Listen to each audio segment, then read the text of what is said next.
Buenas tardes. En esta ocasión voy a presentar al grupo número 1 que nos corresponde hablar acerca de la ejecución forzosa y de las garantías o la ley de garantías mobiliarias. El grupo está conformado por Nelson Ramos, Jeú Rosales, Dunia Yamilet, Carlos Erazo, Catherine Díaz, Robin Velázquez, Ivy Velázquez y su servidora Heidi Velázquez. Para iniciar, pues vamos a hablar de los objetivos generales y específicos de este documento. Pues aquí lo que buscamos como un objetivo general es conocer acerca de la ejecución forzosa, cuáles son los deberes o el cumplimiento que debe realizar la persona que es sometida a este tipo de ejecución, cuáles son las obligaciones, el procedimiento, la competencia y la ejecución. También pues hablaremos acerca de la ley de garantías inmobiliarias, que esta surge con el fin de mejorar y aprovechar las nuevas fuentes de riqueza sobre bienes muebles, porque recordemos que anteriormente casi todas las garantías se realizaban sobre bienes inmuebles, pero esto lo que busca es que las economías mejoren y que las actividades se puedan expandir por medio de la reducción de costos en las transacciones crediticias y aumentar las inversiones productivas. ¿Cuáles son los objetivos específicos de nuestro documento o de nuestra investigación?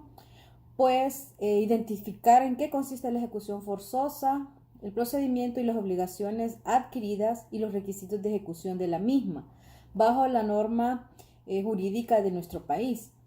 Al mismo tiempo tenemos la identificación de cómo surge la ley de garantías inmobiliarias con el objeto de mejorar la riqueza de nuestro país y cuál es el fin o su creación, por qué motivo nace esta ley de garantías mobiliarias.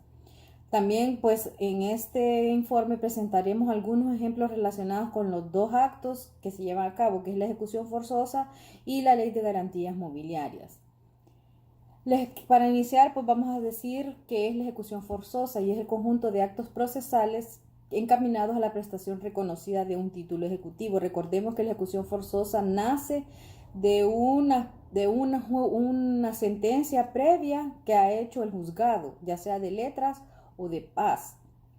Y esto hace que se le obligue a la persona a cumplir con sus obligaciones después de presentar esta sentencia en caso de que no lo quiera realizar. La ejecución forzosa puede ser por medio de títulos judiciales y títulos extrajudiciales. Y aquí no existe ninguna sentencia porque, como les dije, se deriva de una sentencia previa que ya se dio en el juzgado al cual fue sometido. Lo que pretende es que el deudor, en caso de que no cumpla con lo que se le dijo o con la sentencia, sea forzado a realizarlo por medio de la vía de apremio, haciendo uso de los bienes para satisfacer la obligación del acreedor. Ahora, con respecto a las leyes, la ley de garantías mobiliarias, esta surge con la necesidad de aprovechar nuevas fuentes de riqueza por medio del otorgamiento de créditos sobre bienes muebles.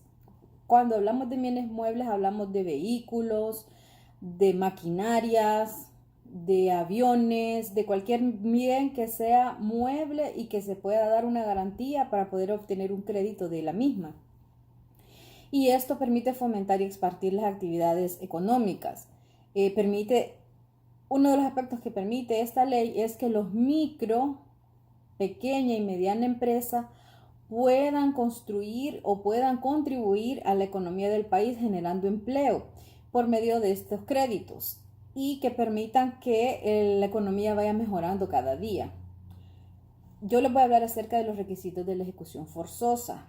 Anteriormente, pues nuestro compañero Jeú y Nelson y Dunia van a hacer una compilación de varios aspectos relacionados con la ejecución forzosa, pero en este caso yo les voy a hablar acerca de los requisitos que tiene la ejecución forzosa.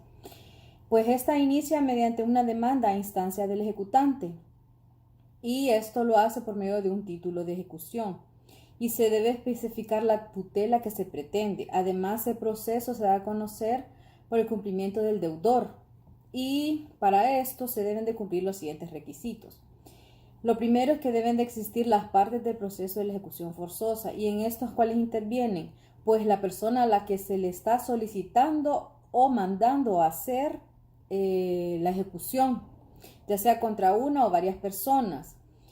Y también quién está solicitando, o la persona, en este caso el demandante, que ya recibió una sentencia previa para que se le obligue al deudor a cumplir con esa ejecución.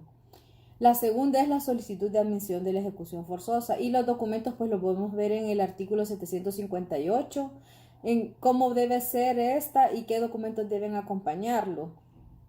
También tenemos la admisión de la ejecución, que se presenta la solicitud y al proceder a la admisión el juez emite un mandamiento de ejecución para que concurran los presupuestos procesales. Y la solicitud, si no cumple con las condiciones, se dictará un auto motivado rechazando esta ejecución, para lo cual ellos pueden subsanar, en este caso el acreedor, 5 días máximo para ejecutarlo, y el juez dictará mandamiento. La ejecución forzosa también se hará contra la persona y la cantidad de las actuaciones. Esta puede ser embargo de bienes, los plazos, las pretensiones, la sentencia y la ejecución, el emplazamiento y demás. Luego pues se notifica al ejecutado y no podrá disponer de sus bienes en ese momento, porque estos serán retenidos o para que cumpla con lo que tiene pendiente de ejecutar. Y entonces, para poder llevar a cabo esta ejecución hay 3 requisitos muy importantes, y esto lo debemos de considerar, que es: debe existir una obligación, y la obligación casi siempre es previa debido a la sentencia que se emitió antes de que se pasara a la ejecución forzosa. Debe estar en el patrimonio del deudor. El deudor debe tener un patrimonio con el cual responda a esta solicitud o a esta petición o a esta ejecución. Y el deudor debe tener posesión de la cosa. Un ejemplo que les puedo dar es que, por ejemplo, María contrata a una empresa constructora de piscinas. Entonces ella pide que le decoren la parte de la jardín y que le decoren las piscinas y que se la arregle. Pero pasados 2 meses, que supuestamente en el contrato dice de que a esa fecha la empresa constructora iba a realizar toda la construcción de la piscina y el arreglo del área verde, él incumple y no le entrega en esa fecha. Entonces lo que queda es obligar al constructor a que, por medio de una sentencia, a que cumpla con esa obligación, ya sea por medio de él o por medio de un tercero, y todas las costas de esta ejecución van a correr por parte de ese acreedor, en este caso de la empresa constructora. Ahora les voy a hablar acerca de la ejecución y cumplimiento. La ejecución puede ser por cantidad de dinero, y esto lo podemos ver en el artículo 799 al 802. La aplicación será a los procesos derivados de la existencia de un título de ejecución, y la obligación debe ser líquida siempre, debe ser en monetario o por la cantidad de dinero determinada. Y esto se solicita, si quiere una ampliación el ejecutante, 3 días para la notificación del ejecutado para que se allane u oponga a la misma. Si no lo hace, se entiende que está sometido y que hay una sumisión de ampliación referida. Si el ejecutado se opone, entonces se debe fundar el por qué se opone a esa ejecución. También tenemos la ejecución y cumplimiento de los artículos en el 803 y el 4, que el deudor podrá pagar en cualquier momento antes de la notificación o de la ejecución del mandato, y lo pone a disposición del acreedor toda la cantidad para pagar las costas y lo que adeuda de todo lo que está pendiente. Y estas pueden ser impuestas por el ejecutado, salvo que muestre causa que le impidió hacer el pago, y entonces no hace la ejecución. Y consignada la cantidad fijada, entonces esta se hace en una entidad financiera para que pueda tener acceso el acreedor a esta por medio del tribunal. Otro sería el patrimonio ejecutado. El juez pide de que como no ha cumplido con la ejecución, entonces él tendrá que hacerlo por medio de cualquier patrimonio que tenga, y le exigirá un plazo de 5 días a partir de la notificación. Un ejemplo de esto es que Carlos tiene una propiedad que no hizo del conocimiento del juez, y al momento de la citación para ejecución, el juez puede solicitar a cualquier instituto, en este caso el Instituto de la Propiedad, toda la información de los bienes inmuebles que él tiene y que no notificó con el fin de no pagar esta ejecución o de no cumplir con la ejecución.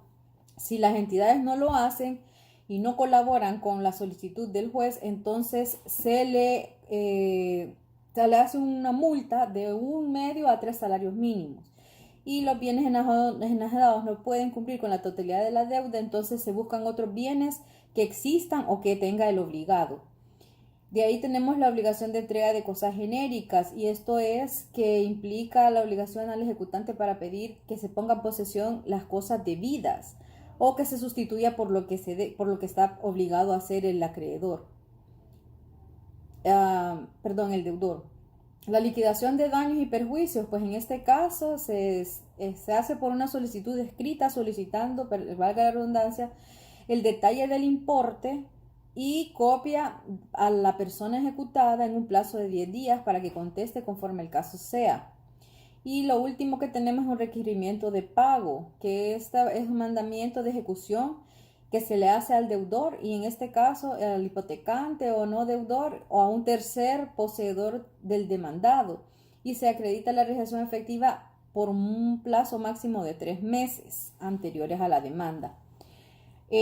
Para finalizar, pues entonces les voy a decir que dentro de las conclusiones que nosotros obtuvimos o que quisimos poner en este informe, pues tenemos que la ejecución forzosa consiste en imponer una forma obligatoria para el ejecutado para que cumpla con lo que tiene pendiente. Que la competencia para conocer la ejecución forzosa se atribuye al juez, quien conoció del asunto desde un inicio, que cuando se ejecutó la sentencia. Entre las obligaciones de la ejecución forzosa pues están el de dar, el de no hacer o el de hacer, de entregar una cosa o de no hacer una cosa. Y para llevar esta ejecución, pues los requisitos, como les dije, son la obligación, el patrimonio del deudor y la posesión de la cosa. En cuanto a la ley de garantías mobiliarias, que eso lo va a hablar otros compañeros para ampliar el tema, podemos decir que brinda la flexibilidad a las microempresas para que puedan optar a créditos por medio de bienes muebles, y también permite que las garantías surtan efectos para ser publicadas ante el acreedor y conocer de que se llevó a cabo este tipo de garantía, entre algunas de las conclusiones. Y por último, pues podemos decir que existe una controversia acerca de la constitución, interpretación y prelación, cumplimiento y ejecución de la liquidación de una garantía mobiliaria, y puede ser sometida por las partes a conciliación o arbitraje si existe este tipo de conflictos. Entonces mis compañeros van a hablar acerca de los temas y de aspectos que están pendientes. Muy buenas noches, abogada, compañeros. En esta ocasión, mi nombre es Evo Rosales. En esta ocasión me toca hablar acerca de el concepto que es la ejecución forzosa. Y vamos a decir que es un procedimiento judicial el cual surge, o mejor dicho, que parte de una sentencia cuando la parte demandada se niega a cumplir la misma dicha sentencia. En la parte civil, la ejecución forzosa tiende a ser lo mismo en este concepto, sino que en realidad persigue a la parte ejecutada para el cumplimiento cuando ésta se niega al cumplimiento de la misma. Y en otras palabras, pues decimos que que esta ejecución pues recae sobre la parte demandada. Esta se aclara de que es promovida mediante una solicitud. Esta surge surge no por sí misma, sino que debe existir una parte que promueva dicha ejecución. Esta también, como característica, podríamos decir que persigue el cumplimiento de los derechos lesionados por parte de la parte demandante. Y es que hay que aclarar también de que a veces en los procesos judiciales no solamente se basa en una sentencia dictada por un juez, sino que realmente se necesitan mecanismos que persigan o que le den continuidad o seguimiento a las acciones luego de la sentencia.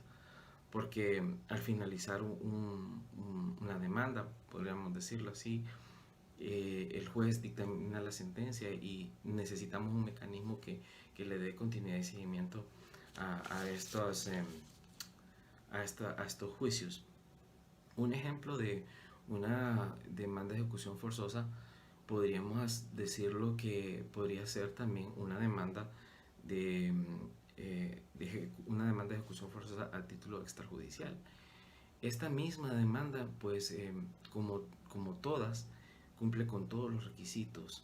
Quiere decir que debe ser solicitada, debe contener una suma, que sea el encabezado de la demanda, debe de tener o debe incluirse el órgano hacia el cual va dirigido, hacia el órgano jurisdiccional que va dirigido, debe ponerse también las generales de la representación o las generales de parte del apoderado legal. También lleva la comparecencia, lleva los hechos, la fundamentación jurídica, el poder, lleva los documentos que son medios de prueba, también anexos y peticiones. También sabemos que este tipo de demandas o de ejecuciones, pues el fin primordial es hacer cumplir las obligaciones por parte de hacer cumplir las obligaciones por parte de la parte demandada, que en este caso pues es como se niega al cumplimiento de la sentencia.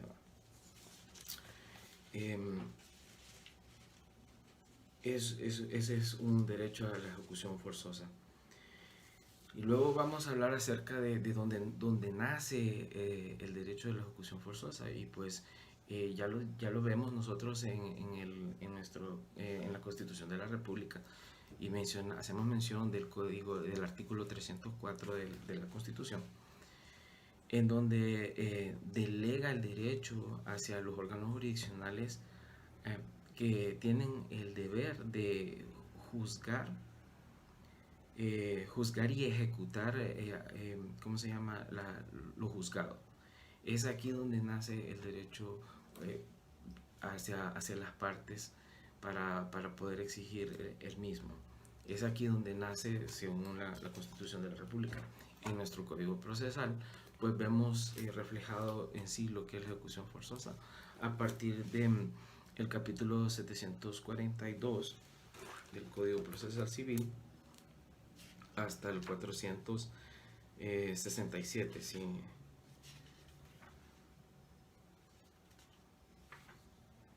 me equivoco. Sí. Hasta el 766, perdón. Comenzamos en sí entonces en la parte del derecho del artículo 700, que hacíamos en mención, el 742, y habla acerca del derecho a la ejecución forzosa como tal.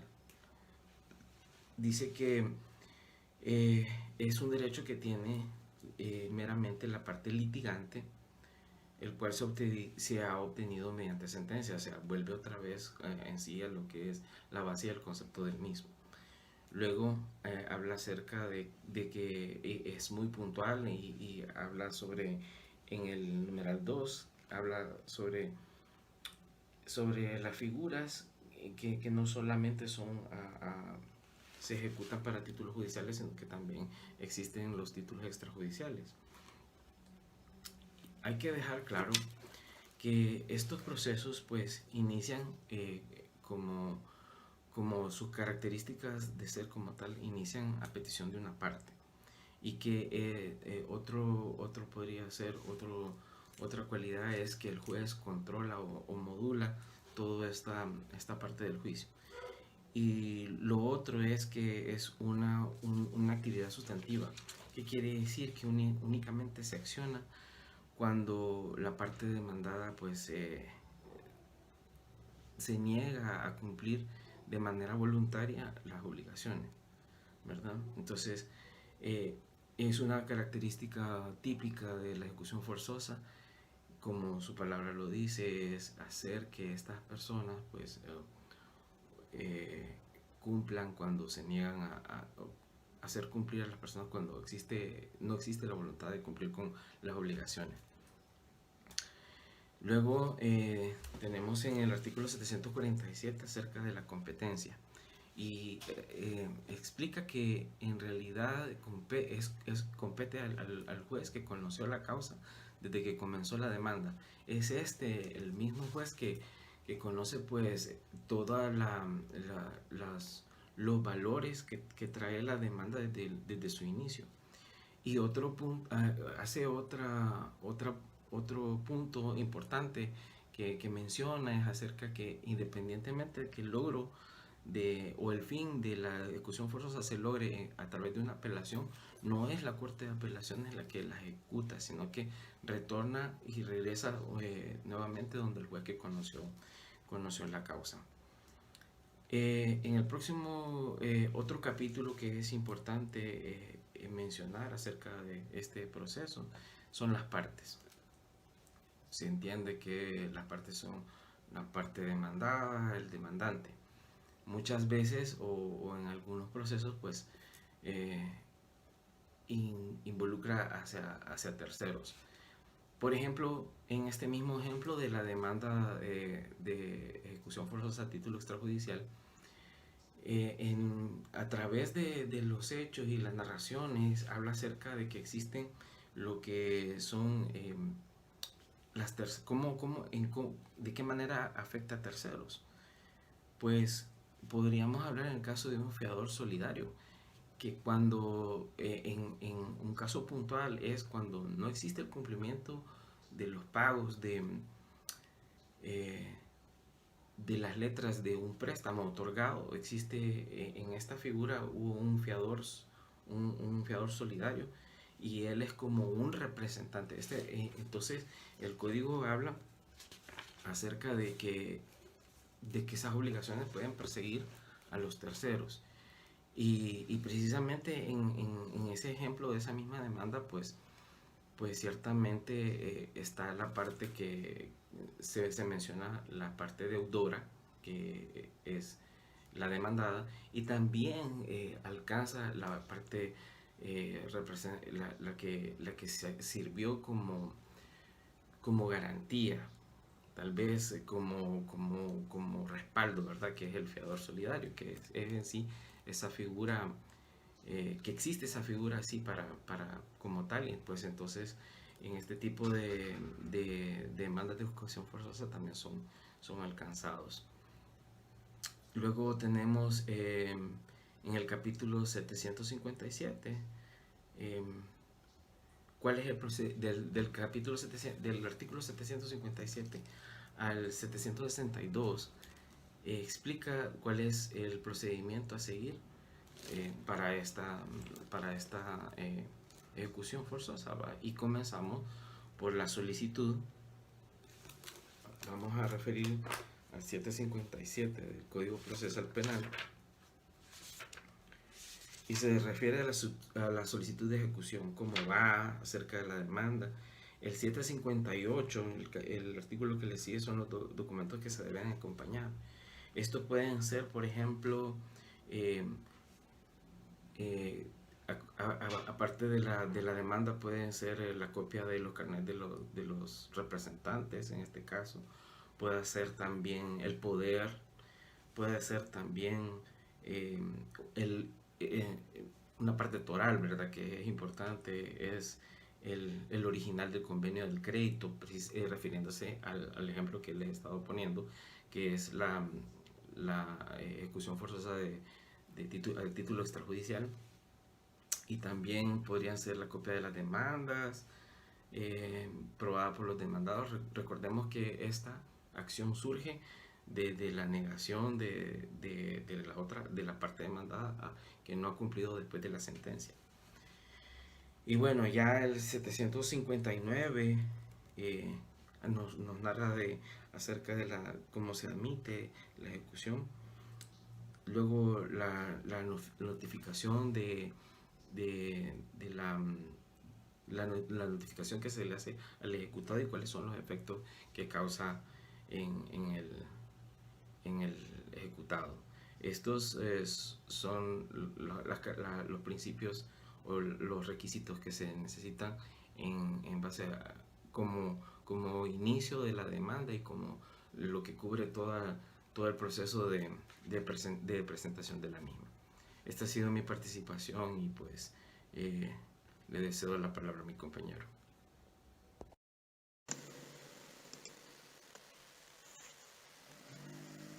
Bueno,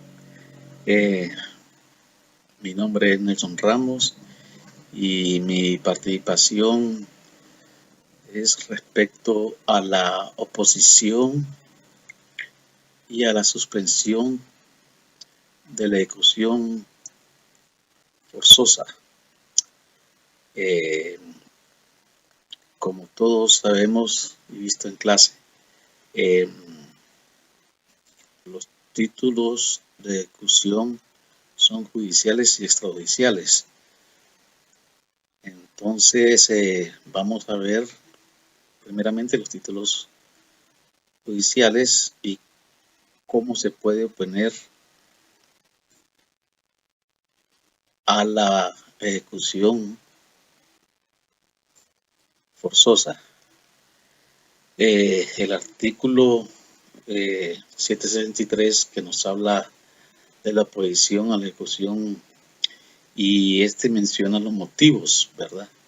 La oposición a la ejecución de títulos judiciales que ha de formularse por escrito dentro de los 3 días siguientes a la notificación del mandato de ejecución, se puede fundar en los siguientes motivos que enuncia el artículo 763, ¿verdad? Como la falta de competencia, el tribunal a quien se dirige la ejecución, la falta de presentación o legitimación del ejecutante o del ejecutado, la falta de requisitos legales del título a ejecutarse, el pago o cumplimiento de la obligación, ¿verdad? Que esté debidamente justificado con documentos, la pluspetición, ¿verdad? Que consiste en la reclamación por el ejecutante que el acreedor está solicitando una mayor cantidad que la que el deudor adeuda al acreedor. También la prescripción o caducidad de la pretensión de ejecución y en la transacción o acuerdo de las partes, siempre que conste en documento público, ¿verdad? Cabe mencionar que la oposición de los títulos judiciales se basa en motivos de fondo o en defectos procesales, ¿verdad? El artículo 793 nos habla de un examen que el juzgado debe realizar de oficio del escrito de la oposición, ¿verdad? Y le tiene la facultad al juez, la facultad de conceder plazo de 5 días al actor o demandante para subsanar un defecto procesal, ¿verdad? Se puede relacionar los artículos 764, 765, 766, 773 al 777.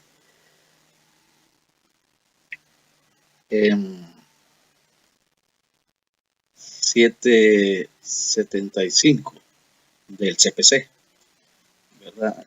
En cuanto a la sustanción de la posición, es que es un instructivo que se ha presentado en la audiencia y va a ser una regla general a la oposición, ¿verdad? Y no suspende la ejecución. remitiéndose el procedimiento a las reglas de los incidentes, que los incidentes son aquellas cuestiones que no tienen que ver con el objeto de la pretensión, pero sí se relaciona con el mismo objeto, ¿verdad? Lo podemos relacionar con el artículo 796 del CPC. El 765 nos habla referente a los recursos contra la decisión sobre la oposición, ¿verdad? Es un auto que resuelve la oposición, en el cual se puede, ese auto, esa decisión se puede apelar, ¿verdad? Cabe el recurso de apelación.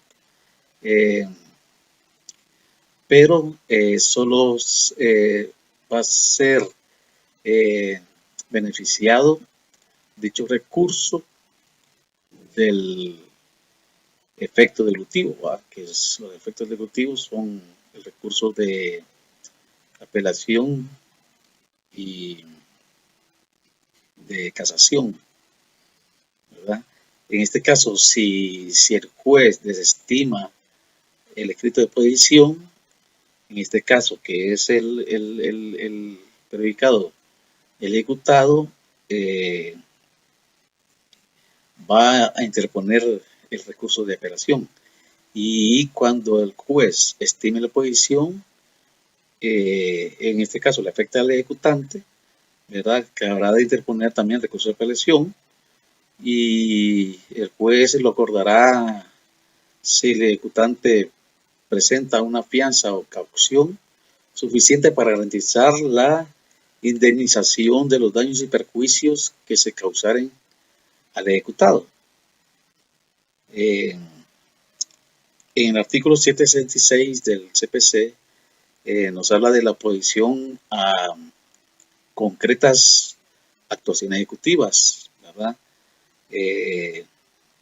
Los actos de ejecución que fueran excesivos o contradictorios con el propio título o infringen la ley, en este caso la oposición se resuelve por la vía de la impugnación, es decir, mediante el oportuno recurso de reposición, y para el caso de ser desestimado,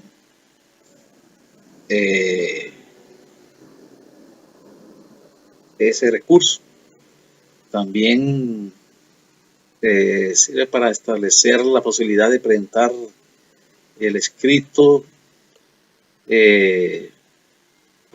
proponiendo medidas, ¿verdad?, para remediar la infracción legal cuando no existiera una resolución expresa, ¿verdad? Esta también la podemos relacionar con el artículo 699 y 709 del CPC.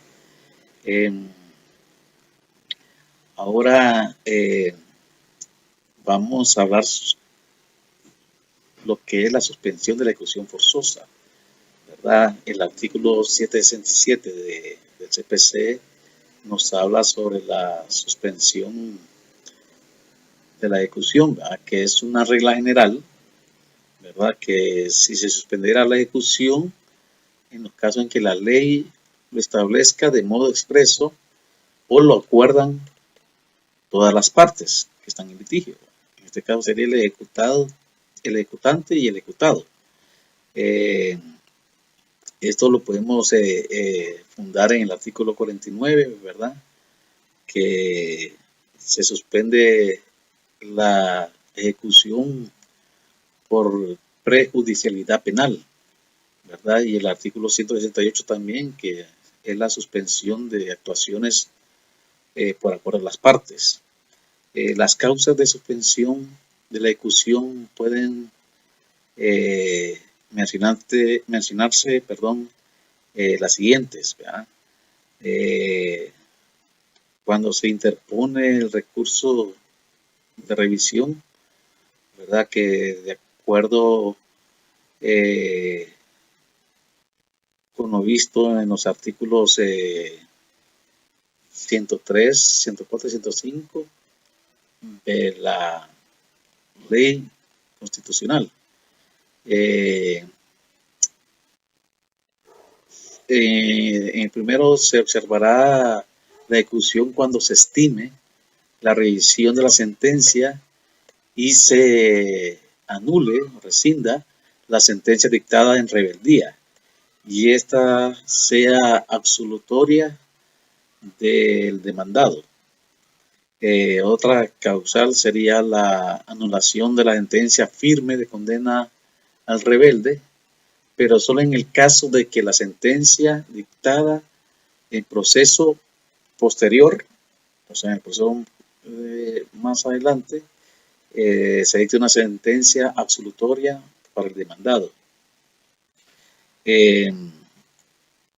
Cuando sea de estimar la revisión o se solicite la demanda, anular la demanda de la sentencia dictada en rebeldía.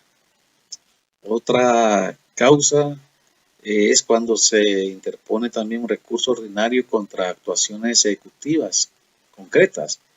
Si el ejecutado acredita la no suspensión de los actos de la resolución impugnada, le produce daños, ¿verdad? Y perjuicios que son muy difíciles la reparación de los mismos con antelación va a presentar una fianza o caución, ¿verdad? Y la otra que cuando se inicia un proceso criminal, ¿verdad? Por hechos delictivos relacionados con el título o con el mandamiento de ejecución, ¿verdad? En una audiencia, las partes del Ministerio Público participarán, ¿verdad? Con la posibilidad de indemnizar los daños y perjuicios si se rechaza la acción penal, así como de continuación de la ejecución previa prestación a caución por el ejecutante, ¿verdad? El artículo 768 del CPC nos habla sobre la suspensión en caso de planteamiento de recursos de revisión, es decir, que se admite la revisión o se anula la sentencia, o en su caso se desestima la revisión o se anula la demanda.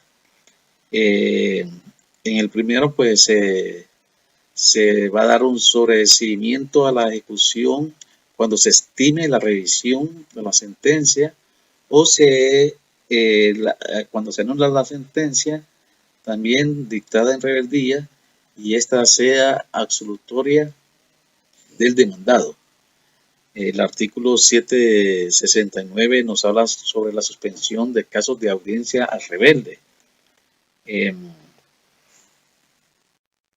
Esta es la anulación de la sentencia firme de condena al rebelde, pero solo en el caso de que la sentencia dictada en el proceso posterior sea absolutoria para el demandado, que ya habíamos mencionado. En caso de nueva sentencia, igualmente condenatoria, se aprovecharán las actividades de ejecución desplegadas conforme a la sentencia que se anuló.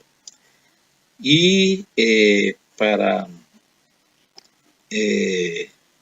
seguir con el artículo 770 del CPC, que nos habla sobre la suspensión en caso de prejudicialidad penal, ¿verdad? Como lo hemos visto en clase, es la única causa que se puede suspender en materia civil, el juicio o el litigio, ¿verdad? Porque una vez que se ha incoado un proceso penal por hechos, ¿verdad?, ilegales o delictivos o relacionados con el título que se va a ejecutar o con el mandamiento de la ejecución, se podrá decretar la suspensión del proceso, ¿verdad?, previa audiencia que comparezcan todas las partes y el fiscal del Ministerio Público.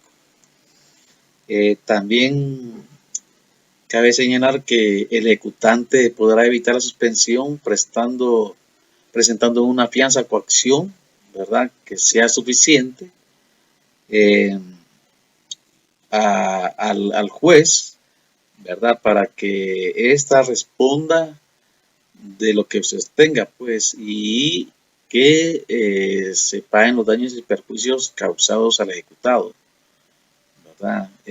Primero tiene que finalizar el proceso penal y posteriormente a ello retomar el proceso civil, que en este caso es la ejecución forzosa, ¿verdad?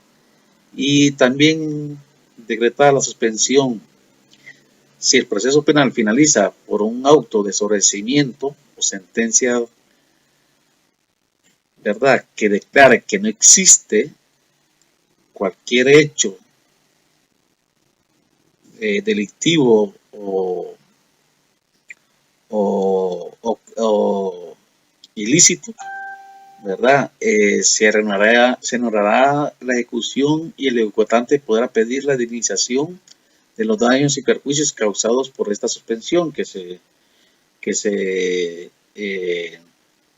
llevó a la perjudicialidad penal por el título, ¿verdad?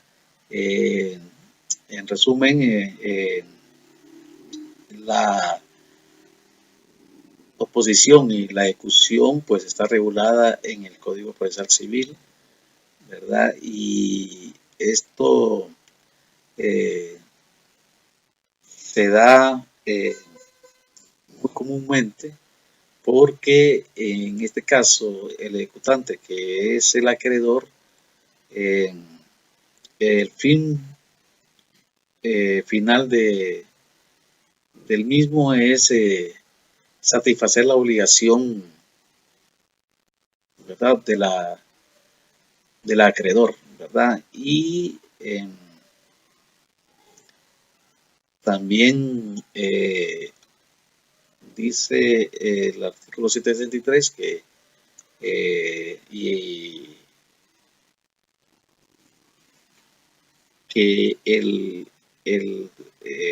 la ejecución tiene que notificar, ¿verdad?, que en este caso es un requerimiento de pago al deudor y tiene después de 3 días de haber sido notificado, ¿verdad?, presentar un escrito de exposición, ¿verdad?, y justificando con documentos el motivo por qué solicita esta exposición. Bueno, gracias y feliz día.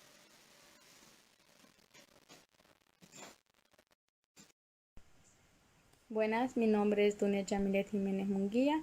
Voy a hablar sobre lo que es la ejecución forzosa. ¿Cómo es la ejecución forzosa? Es la imposición de la parte ejecutada del cumplimiento de distintas obligaciones, las cuales son contraídas mediante ejecución de título judicial y extrajudiciales. Estos son actos que van encaminados a la realización de una pretensión y se hacen mediante los órganos jurisdiccionales y va dirigida a la acción del obligado. Este proceso se inicia a instancia de parte del ejecutante, que se hace por medio de un escrito de demanda, pues en esta se expresa todo lo que se pretende obtener. Obligaciones de ejecución forzosa. Está lo que es las obligaciones de dar, las obligaciones de hacer y de no hacer. En las obligaciones de dar, estas se pueden ejecutar de manera forzosa. Que se cumpla la obligación y se tiene que cumplir con los siguientes requisitos. La cosa debe de existir, tiene que estar dentro del patrimonio del deudor. El deudor tiene que tener la cosa en su posesión. Esta obligación consiste en la entrega de una cosa, sea mueble o inmueble. Esto se hace con el ánimo de transmitir el derecho sobre la cosa. También se hace para transmitir lo que es la posesión. Obligaciones de hacer. En el artículo 871 del CPC, las obligaciones de no hacer se pueden ejercer violencia contra el deudor. Se considera como una obligación positiva. La acción esta justamente consiste en hacer, realizar o ejecutar algo. El acreedor está absolutamente en todos sus derechos, ya que el deudor tiene que comprometerse para cumplir y tiene que estar sometido frente al acreedor para cumplir dicha obligación. La diferencia fundamental con las obligaciones de dar es que son susceptibles de ejecución forzosa. En las obligaciones de hacer siempre se tiene que fijar lo que es el plazo y el modo de cumplir la obligación, la pretensión. Si esto no se fija, pues será cumplida según la naturaleza de dicha obligación. Incumplimiento de las obligaciones de hacer. El incumplimiento en las obligaciones de hacer puede lo que es afectar la integridad, oportunidad y forma de la pretensión a realizarse, teniendo en cuenta lo que es la integridad de la prestación. Puede ser total o parcial. Es total cuando el deudor no cumple con nada de la prestación, es decir, que el deudor no ha ejecutado nada de la obligación de hacer, que se ha prometido a cumplir y no la ha cumplido. Y es parcial cuando el deudor solo cumple parcialmente con la prestación que se ha comprometido a realizar, es decir, solo cumple con realizar la mitad o parte de dicha obligación. Las obligaciones de hacer, infungibles o personalísimo. Es infungible cuando la obligación debe ser cumplida por el mismo deudor, es decir, que no debe de cumplir otra persona, es decir, tiene que cumplir la persona que adquirió la obligación, no tiene que intervenir un tercero. El plazo que da el juez para cumplir la obligación es conforme a ley. Para el inicio del cumplimiento de la obligación de hacer personalísimo no tiene que exceder de un término de 10 días. Ejemplos de obligación de hacer. El arquitecto Mario se comprometió en realizar lo que es un diseño de casa que Pedro va a construir. Este sería un ejemplo total. Y otro ejemplo de parcial podría ser que el deudor se compromete a pintar el carro del acreedor en fecha 20 de noviembre del presente año. Este solo cumplió con la mitad de pintar lo que es el carro. Entonces, el deudor solo cumplió con una parte de pintar el carro. Entonces, este no cumplió con toda la obligación que tenía que a él le correspondía como deudor. Pues, a continuación, con lo que son las obligaciones de no hacer, en su artículo 876 del CPC, las obligaciones de no hacer son totalmente negativas, y ya que su pretensión consiste en que el deudor se ha de abstener de aquello que le sería permisible ejecutar o realizar la obligación. El no hacer consiste en abstenerse de hacer una cosa o permitir que otro haga una determinada obligación. El ejecutado procederá a la reparación de lo que son los daños y perjuicios causados al ejecutante con el inquebramiento de la obligación de no hacer. Buenas tardes, abogada. Mi nombre es Catherine Díaz y en esta ocasión le vengo a hablar acerca de la ley de garantías mobiliarias. Primero, definir qué es una garantía mobiliaria. Pues, esto es una afectación a un bien inmueble o a cualquier clase de bien inmueble o inmueble. ¿Cuándo va a suceder esto? Pues a través de un deudor y un acreedor. ¿Cómo? Pues cuando el acreedor dé al deudor una cantidad de dinero, líquidos o cualquiera que haya sido su acuerdo y el deudor da en garantía para respaldar lo que es el cumplimiento del pago al acreedor, pues entonces este da en garantía un bien mueble o un bien inmueble que tenga. Esto es en una explicación corta la idea de la ley, la regulación de este tema. Esta ley es relativamente joven, pues nace del decreto 294 del 2009 y fue publicado en el diario La Gaceta el 28 de enero del 2010. ¿Cómo surge esta ley? Pues surge a raíz de la necesidad de ¿qué? De esto que acabo de explicar. El acreedor necesita que su garantía, la que le es entregado al deudor, tenga un respaldo y se pueda ejecutar. ¿Y qué necesita el deudor? Que esto sea regulado para que pueda extender incluso su acceso al crédito, ya que va a tener cómo respaldarlo. Entonces, en el marco legal de estas necesidades nace lo que es la ley de garantías mobiliarias, ya que en nuestro país pues sabemos que a pesar de todas las limitaciones legales que teníamos sobre estas garantías, pues debemos tener en cuenta que esto ha venido a revolucionar todo lo que es el flujo de dinero. También hay que tener en cuenta que esta ley o estas garantías mobiliarias no otorgan lo que es un título al acreedor, sino que más bien otorga lo que es un derecho real sobre el bien que se está dando en garantía, mientras se asegura el pago del mismo. Si no se asegura, pues ya se va a tener que hacer el trámite correspondiente para dar ejecución a esta garantía o el acuerdo al que se ha llegado. Esta ley, pues ya en el registro se modifica o se implementa lo que es un registro mobiliario. ¿Qué es eso? Pues la afectación que se va a ver plasmada en el bien a la hora de querer comprar o vender. El registro va a poner un alto, ya que va a tener este gravamen, se puede decir, y esto por parte del deudor a la afectación de su bien, ¿no?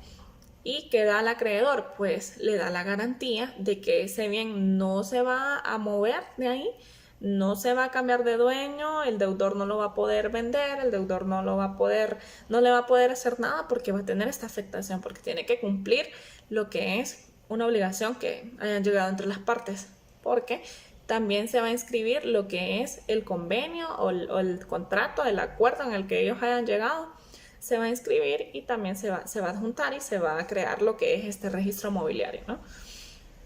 Entre los objetivos de esta ley, pues como ya les había mencionado, tiene la fuente principal que es generar riqueza al país. Bueno, a pesar de que sabemos que nuestro país ha tenido pues pasos un poco lentos, detenidos en cuanto a las implicaciones económicas, esta ley vino a expandir lo que son todas las actividades, ya que la banca empezó a implementarlo, vinieron también inversiones, porque podemos garantizar el pago de los mismos.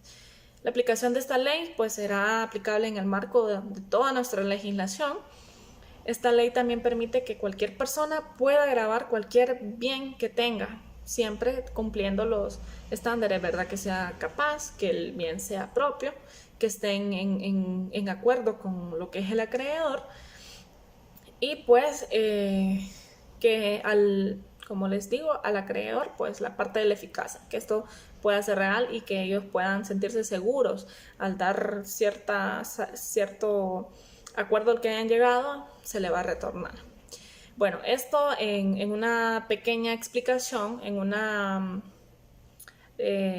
pequeño resumen, van a ser mis compañeros los que van a continuar pues dando ampliación a lo que es esta ley. Y los dejo con ellos, abogada. Feliz tarde. Hola, mi nombre es Carlos Ariel Pérez y hoy les vengo a explicar un poco de lo que son las garantías mobiliarias, para qué sirven las garantías mobiliarias, para qué se utilizan las garantías, qué son las garantías mobiliarias y bajo qué decreto fueron creadas las garantías mobiliarias. Las garantías mobiliarias fueron creadas bajo el decreto 182 del año 2009 y publicado en el Diario Oficial La Gaceta, y su espacio corresponde en el título 2 como garantías mobiliarias. La constitución de las garantías mobiliarias en el título 2 de su publicación en el Diario Oficial La Gaceta tiene como medios de constitución que las garantías mobiliarias constituyen mediante un contrato entre el deudor garante y el deudor garantizado en virtud de la ley. ¿Qué significa esto? Que son dos partes los que constituyen una garantía mobiliaria. El deudor garante es que da en garantía un bien mueble, y el deudor garantizado es el que recibe ese bien inmueble como garantía por el préstamo que se le ha otorgado el deudor garante, que ha dejado como garantía, como lo hemos dicho anteriormente, el bien inmueble. También el decreto nos establece lo siguiente, que son las posiciones, derechos de posesión de derecho del deudor garante, y nos dice lo siguiente: las garantías mobiliarias pueden constituirse por quien tenga posesión de un derecho o la posesión o el decreto de transferir o transmitir los derechos otorgados en garantía. En el caso de los bienes incorporables, por quien tenga el derecho de transmitir o transferir los mismos por efectos de la constitución de las garantías mobiliarias sobre bienes muebles que no sean susceptibles de ser inscritos en el registro de la propiedad. La posesión del deudor garante dado en garantía equivalente a su título.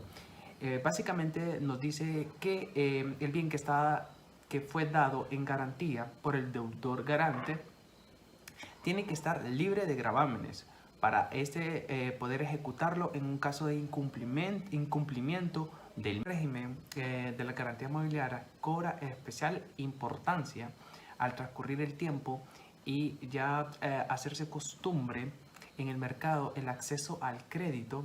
Históricamente ha dependido de la posibilidad de contar con un activo inmobiliario. Otorgada la garantía sobre un bien inmueble, el deudor tendrá la facultad de usarlo, transformarlo, venderlo, permutarlo, quitarlo, siempre y cuando la garantía mobiliaria es sin tenencia del deudor garantizado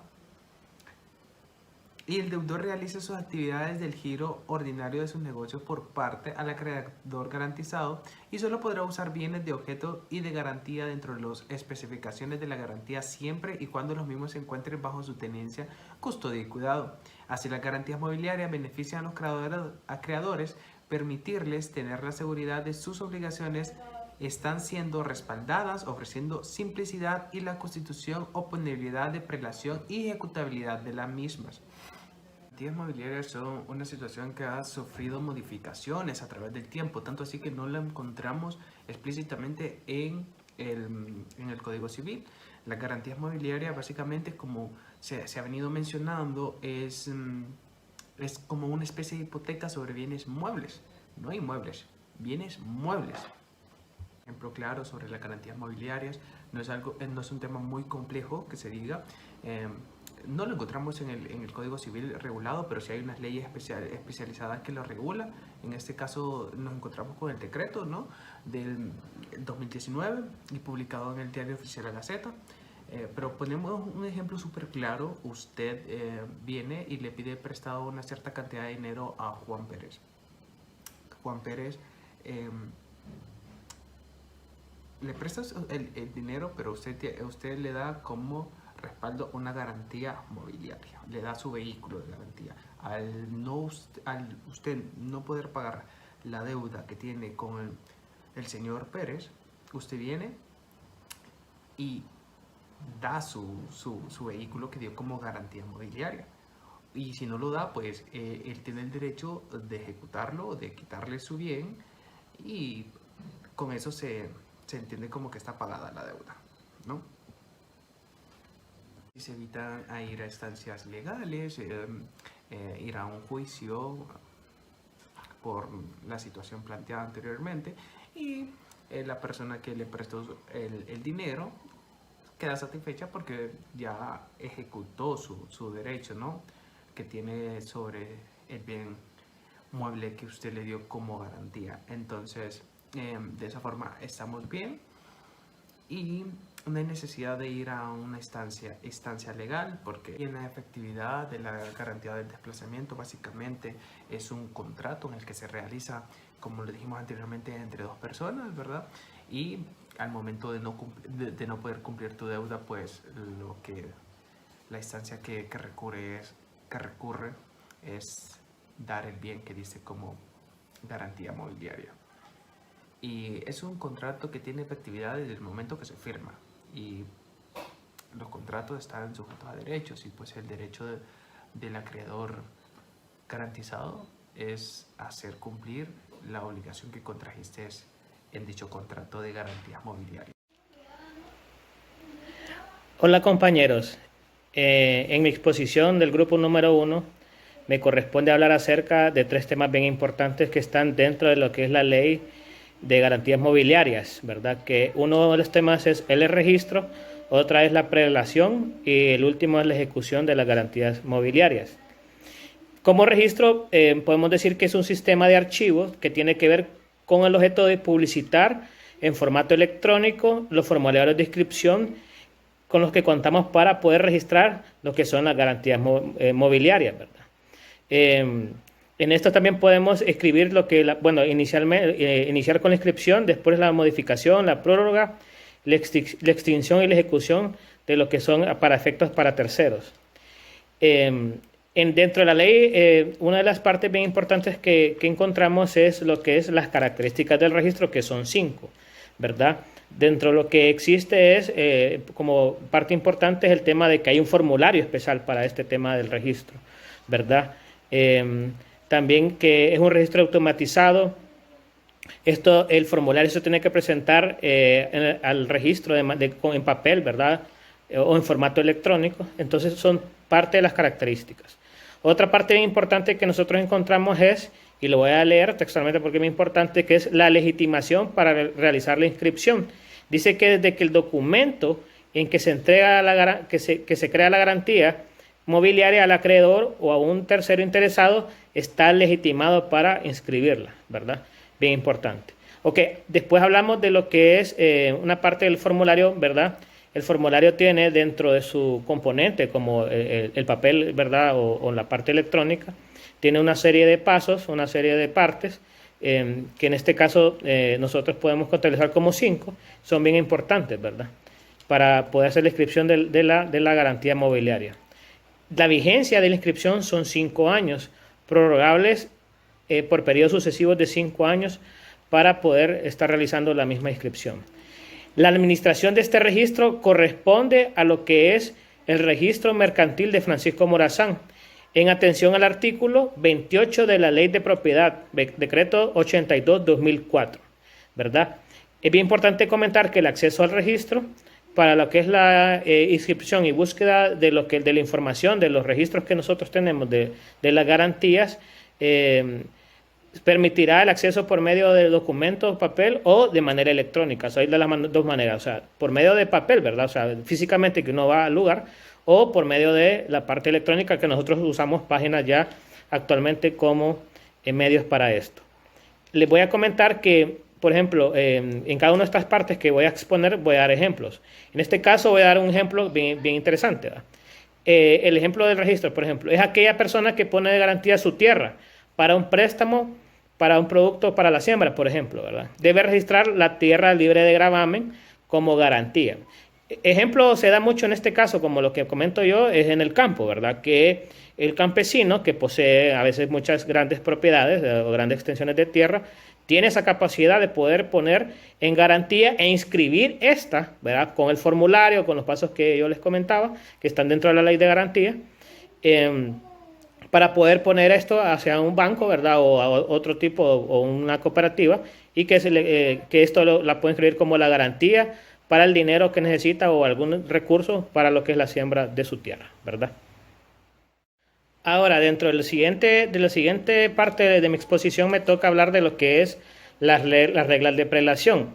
La prelación es un término un poco ambiguo, ¿verdad? Porque no es un término muy común que nosotros conocemos de manera correcta. Me gustó un término que encontramos en una página de internet muy interesante, donde podemos comentar que dice que es cuando ocurren varios créditos frente a un patrimonio en liquidación. Puede ser que coincidan dos o más créditos privilegiados. O sea, la prelación es cuando hay alguna situación, ¿verdad? Que hay varios créditos sobre una situación, pero al final dice en esta situación que quien va a tener el privilegio va a ser el que tenga el privilegio más especial, ¿verdad? Según la ley, nosotros podemos encontrar, ¿verdad? Acerca de esto dice que incluye la de bienes derivados o atribuibles en conformidad con la ley de las garantías mobiliarias, como los gravámenes judiciales y gravámenes tributarios. Dice que la prelación de la garantía mobiliaria publicitada es superior a la de una sentencia dictada en proceso de ejecución de los bienes dados en garantía que carezca de publicidad, ¿verdad? Registral o cuya fecha de registro sea posterior a la de la garantía mobiliaria. Dentro de estas situaciones que encontramos en la ley de garantía, encontré, por ejemplo, un tema interesante que habla de la prelación de la garantía mobiliaria específica para compra, por sus siglas conocidas como GS, ¿verdad? Cuando habla de que la garantía mobiliaria específica para compra tendrá prelación sobre cualquier garantía mobiliaria previamente publicitada que afecte bienes inmuebles del mismo tipo, ¿verdad? Hay una serie de reglas que tienen que comprar para que haya prelación, ¿verdad? De las garantías mobiliarias, ¿verdad? Están A, B y C, las podemos ver dentro de lo que es la ley. Y un ejemplo bien vivo de lo que es acerca de la prelación de la garantía es cuando un acreedor embarga bienes que se encuentren en una dependencia del deudor y que carezcan y que en verdad pertenezcan a un tercero. En este caso, vamos a ver, cuando un banco le ha dado, o una persona le ha dado a un banco como garantía uno de los bienes y viene el dueño aún de la tierra, porque obviamente está en garantía, pero todavía como de repente no se ha vencido la misma, ¿verdad? No hay una ejecución, entonces todavía el banco, ¿verdad? El dueño todavía tiene cierta potestad sobre su bien. Entonces viene donde otro banco, entonces quiere hacer alguna relación, ¿verdad? Entonces, a veces esas situaciones hay que ver cómo se manejan, porque los gravámenes son objeto de muchos problemas en el tema de las tierras. Muchas veces lo que hacen los bancos es que compran las deudas, ¿verdad? O compran las deudas de tierra, ¿verdad? O alguna situación, ¿verdad? Con respecto a otro banco, ¿verdad? Con que una persona puso su casa, ¿verdad? Por ejemplo, con el Banco de Occidente y vino BAC y le compró lo que era la deuda, con respecto al banco que tenía. Entonces, ese es un ejemplo vivo de lo que podemos hablar de este tema de la prelación. Y las disposiciones que tenga, ¿verdad? Hay varias situaciones que hay que revisar. Eso sería.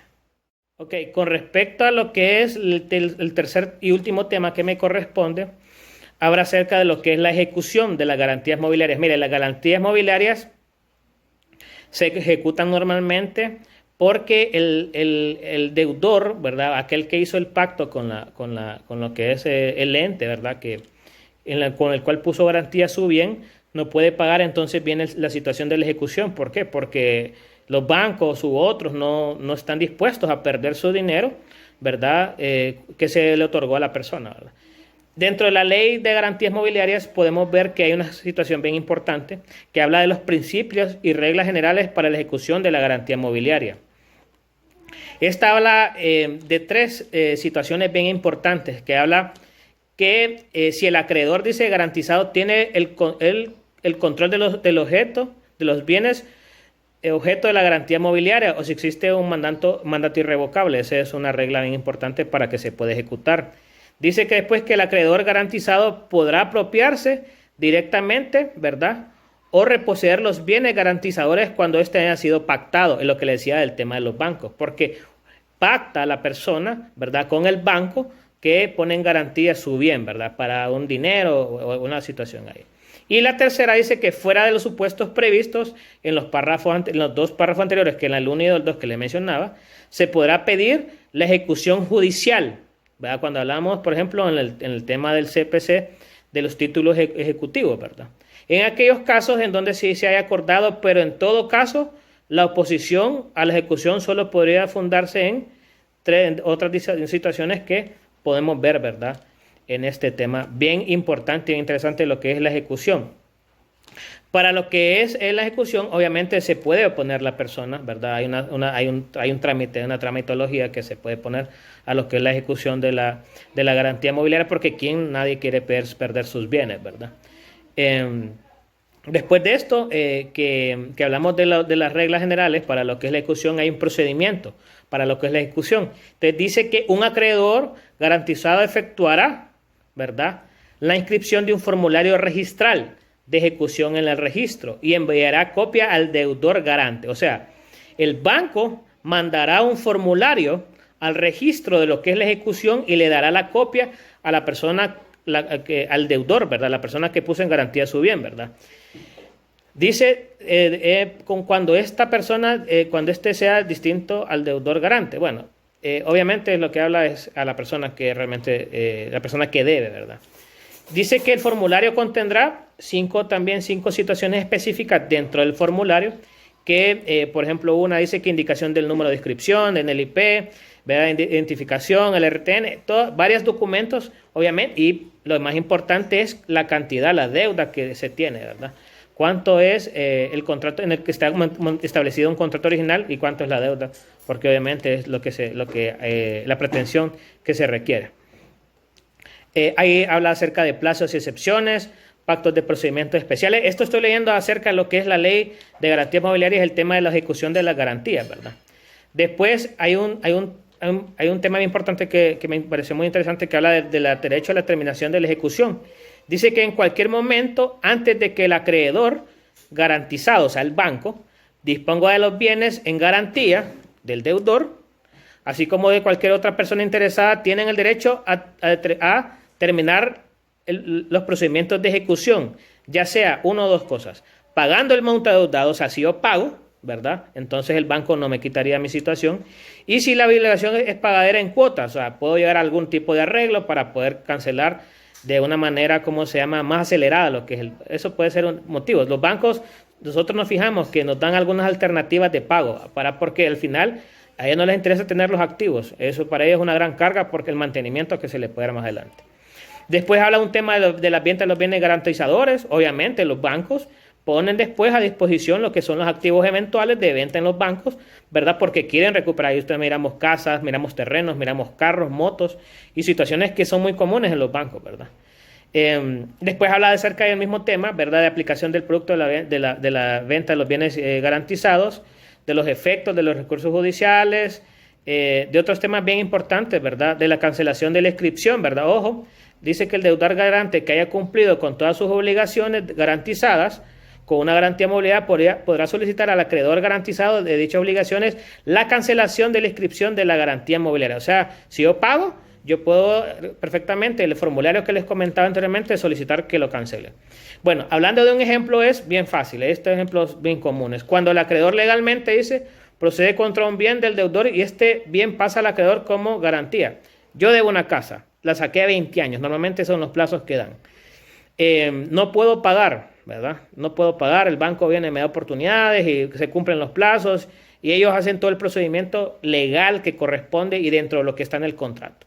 El banco viene y simplemente me quita mi casa y ese me ejecuta mi garantía, porque el banco, el dinero que me prestó, si fue 2 millones y eso es lo que costó el terreno en la construcción, entonces 2 millones ellos quieren recuperar o todo o depende cuánto pague. Pero ahí está, esa es la garantía, recuperan lo que es el bien, ¿verdad? Entonces, eso sería mi participación. Les agradezco, muy amable. Bueno, buenos días, abogada, compañeros. Mi nombre es Ibis Velázquez. Bueno, para continuar con la exposición con mis compañeros, a mí me tocó hablar dentro del ámbito de la ley de garantías mobiliarias, ¿verdad? Hablando dentro del ámbito de ley de garantías mobiliarias, hablamos del mandato irrevocable para cumplir obligaciones, que nos habla el artículo 72 de la presente ley, ¿verdad?, de garantías mobiliarias. La persona, bueno, básicamente nos habla que en el artículo 72, que la persona que otorgue garantías mobiliarias puede otorgar un mandato irrevocable hasta por 5 años para que se cumplan básicamente todas las obligaciones del deudor garante y se puedan realizar los pagos totales o parciales y a pagar la obligación garantizada con los bienes derivados o los que se le atribuyen. Cuando estamos hablando de un mandato irrevocable, estamos hablando básicamente de una figura jurídica con esa característica de especial donde básicamente se busca lograr que cumpla con todas y cada una de las funciones por las que fue creado. O sea, para que se pueda garantizar ese tipo de obligación.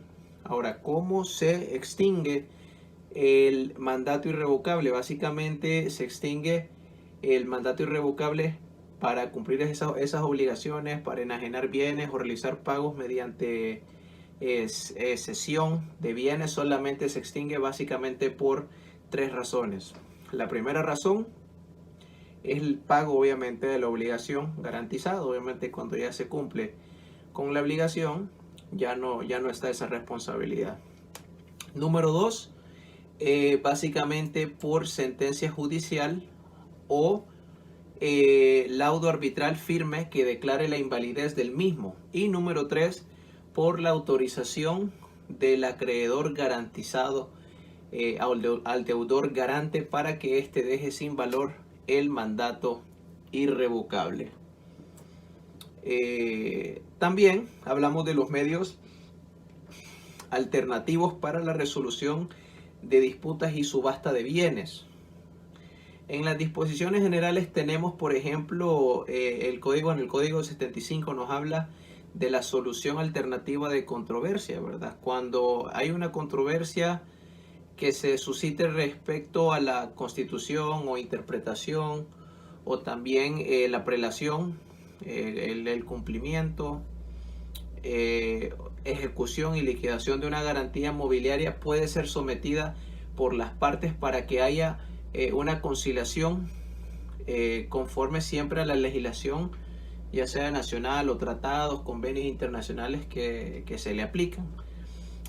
También en este caso, como nos habla el artículo 76 de la Ley de Garantías Mobiliarias, de la presente ley,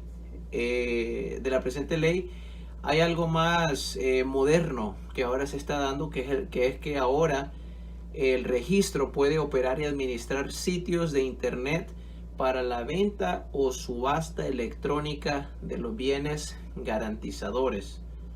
Pero, o sea que se hace uso de la tecnología también para que se pueda hacer de esta manera más fácil también, ¿verdad? Todo a través por medio del internet. La reglamentación que sea necesaria también para interpretar esa práctica dice que será emitida claramente por el registro. Esta reglamentación ya vincula a las partes, obviamente, o los acreedores que deciden usar básicamente estos medios.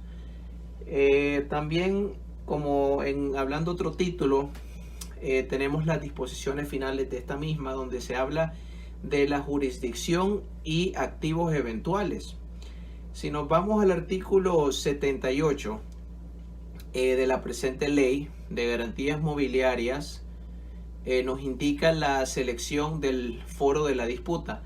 Básicamente, en todo contrato de crédito o garantías, las partes pueden escoger libremente la jurisdicción, ya sea nacional o extranjera, a la que se están sometiendo. También sabemos que que la ley, nos dice en el artículo 80 que a partir de la entrada en vigencia de la presente ley, todas las garantías mobiliarias que son constituidas bajo las leyes de Honduras deben cumplir al pie de la letra con las disposiciones contenidas en la presente ley, incluyendo cuando nos hable de su constitución, perfeccionamiento y su ejecución. El artículo 81 nos dice también que de esta misma ley aplica todas las garantías mobiliarias, aún aquellas que han sido constituidas previo a la entrada en vigencia de esta ley. Hablando un poquito más de esto, básicamente una garantía mobiliaria que haya sido debidamente constituida y sea efectiva según la legislación anterior a la entrada en vigencia de esta ley actual, dice que continuará siendo efectiva y mantendrá su prelación bajo esta ley hasta por un plazo máximo de 3 meses a partir de la fecha de entrada en vigencia de esta ley, sin necesidad de que ésta sea inscrita en el registro. Recordemos que todos los registros dependen del Instituto de la Propiedad y funcionan como un registro unificado de la propiedad. Por último, está también las disposiciones transitorias, que básicamente se enfoca y habla de un poco del reglamento y la entrada en vigencia.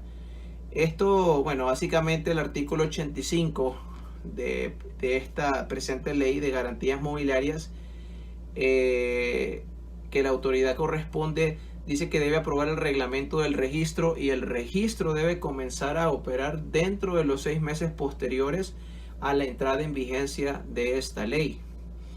La presente ley entrará en vigencia 6 meses después de su publicación, obviamente en el diario oficial La Gaceta. Después de esto queda pues vigente ya estas leyes. Bueno, esto es todo de mi parte. Muchísimas gracias.